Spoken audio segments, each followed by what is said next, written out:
kani waa Muuse Biixi madaxweynaha Somaliland wuxuu ku biiray ciidamada cirka ee Soomaaliya sanadkii 1970 ilaa 73 1981 ilaa 85 ayuu tababar u joogay wadanka Mareykanka markii uu soo dhameystay wadanka Muuna Iman ee wuxuu ku biiray jabhadii SNM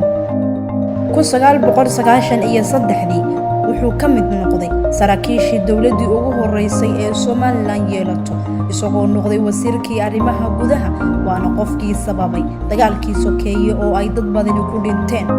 anigoo wax dili kala duca qaadan maayeen dabci qorwayo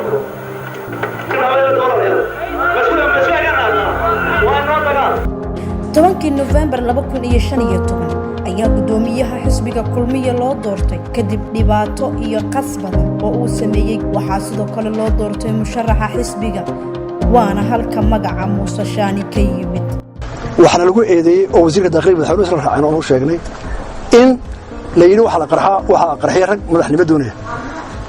waan ka xumaa in madaxweynaha iska soo baxdo laakiin ma madaxweynuhu erayga la raaco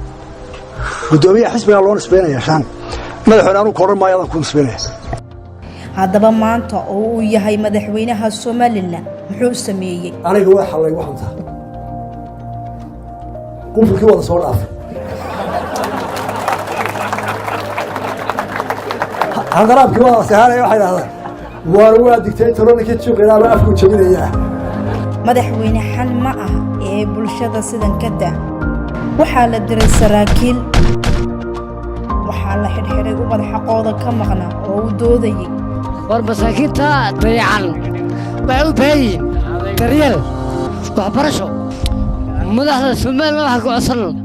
masaakiinta dhacan dushay inay wax u qabtaan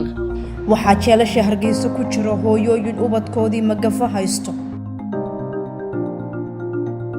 waxaa hadda cunaqabatayn la saaray